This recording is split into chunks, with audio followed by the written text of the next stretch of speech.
Это первая рабочая поездка Астамура Логуа в Пицунду после назначения на должность министра туризма. В административном центре объединения пансионатов курорта Пицунда он был представлен коллективу.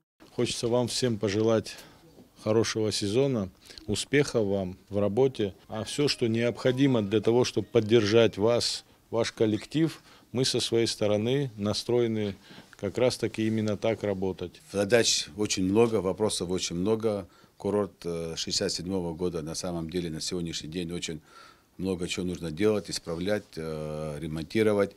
Вопросов много, социальных, внутренних. Задачи, которые вы будете ставить, мы будем исполнять.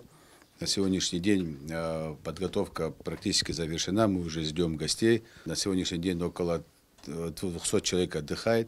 На встрече с коллективом были обсуждены основные задачи предстоящего туристического сезона, обозначены ряд актуальных проблем, требующих внимания, в числе которых дефицит технических специалистов, изношенность инфраструктуры, регулярные перебои с водой и энергоснабжением, а также задолженности некоторых отелей по коммунальным услугам. Министр отметил, что по поручению премьер-министра ведется работа по формированию списка вакантных должностей с последующим привлечением квалифицированных специалистов. Коллектив, в свою очередь, выразил поддержку новому министру и заверил, что приложит максимальные усилия для успешной работы в предстоящем туристическом сезоне. Май месяц – это не показатель для курорта. У нас впереди большой сезон. Я думаю, что к нашим показателям, хотя бы к прошлогодним цифрам мы подойдем. Весь коллектив готов работать. В рамках визита Астамур Логуа провел инспекцию на территории курорта. Что касается организации торговли, министр указал на необходимость соблюдения запрета на размещение ларьков и лотков в парковой зоне и своевременной оплаты аренды. Мы все вместе работаем на имидж нашей страны, правильно же, чтобы все больше гостей приезжало. Прошу вас, в одной команде будем работать, чтобы мы красиво выглядели. Вот вам администрация хорошие ряды сделала, навесы делает. Только вот на газоны, прошу вас, не выходите, и эти зонты надо будет убрать. Хорошо? А так, всего вам доброго, хорошей торговли, хорошего сезона. Всех благ вам. В ходе поездки министр ознакомился с ходом ремонтных работ в пансионате Апсна. Здесь в этом году будет завершена полная внутренняя реконструкция корпуса, а ремонт фасада корпуса планируется завершить до 15 июня. В 2022-2023 году мы полностью за 2 года сделали внутреннюю реконструкцию, полностью перепланировку номерного фонда, чтобы вы понимали, тут половина, ровно половина, это были номера без удобств, половина были с удобствами. Сделали проект, внутреннюю полную реконструкцию, внутренние номера и ремонт полностью, все заменено, включая мебель тоже. Это было сделано из средств, собственных средств, предоплат туроператоров. И остальные корпуса нуждаются в капитальном ремонте. Особо критической является ситуация с корпусами Амзера и Маяк, которые, составляя 50% номерного фонда, находятся в плачевном состоянии. Объединение пансионатов курорт Пицунда имеет возможность одновременно разместить более 2500 человек, предлагая более 1300 номеров. Стоимость одного места около 2000 рублей. По текущему состоянию корпусов некоторые номера убыточны. Реконструкция сделает номера более прибыльными и привлекательными, отметил директор ОПК Пицунда Фрикан Гунба. Номера это совдеповские, без ремонта, с советских времен, просто освежали, там подкрашивали, но никакой реконструкции, перепланировки не было. В этом году мы 3 этажа ремонтной работы, также перепланировка уже осуществлена, сделана, заканчивает.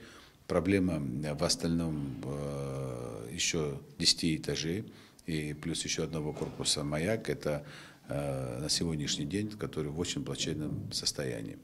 Из своих собственных средств делать ремонт на сегодняшний день очень сложно. Условия труда персонала также требуют особого внимания. Особенно это касается сотрудников столовых, работающих в сложных условиях. Хотя зарплата повышается ежегодно на 10%, этого недостаточно для привлечения новых работников, поскольку оплата труда здесь неконкурентоспособна по сравнению с частным сектором. Хочется выразить благодарность сотрудникам, которые днем и ночью работают над тем, чтобы улучшить условия пребывания здесь наших гостей, делают много хороших проектов, вещей, но хочу сказать, что мы как министерство, конечно, обратили внимание на некоторые вещи, которые нам не очень нравятся, но они не нравятся так и руководству значит, курорта. Надеюсь, что это все будет устранено. Вот мы сейчас видели много собак на пляжах и знаем, что это вызывает недовольство у туристов. И вот такие вопросы нужно решать. Да, и много, конечно, инфраструктурных проблем. Вы видели, мы осмотрели хорошие корпуса, которые отремонтированы, но есть, к сожалению, еще корпуса, которые надо приводить в порядок. Посмотрели столовую, великолепный коллектив, очень вкусно и по-домашнему готовят. Я заходил внутрь столовой и хочу вам сказать, что этих людей надо поддержать. Наблюдаете, вот торговля как была организована, мы делали замечания, да, людям, которые сами занимаются этим. Опять же, мы хотим, чтобы люди зарабатывали деньги, чтобы люди могли кормить свои семьи. Все это хорошо и правильно. И, конечно, мы это поддерживаем. Но в то же время элементарные правила надо соблюдать. Платить за аренду. Значит, не выходить в парковую зону, не ставить там ларьки, лотки. Такие вещи недопустимы, потому как Пицунда – это визитная карточка Абхазии.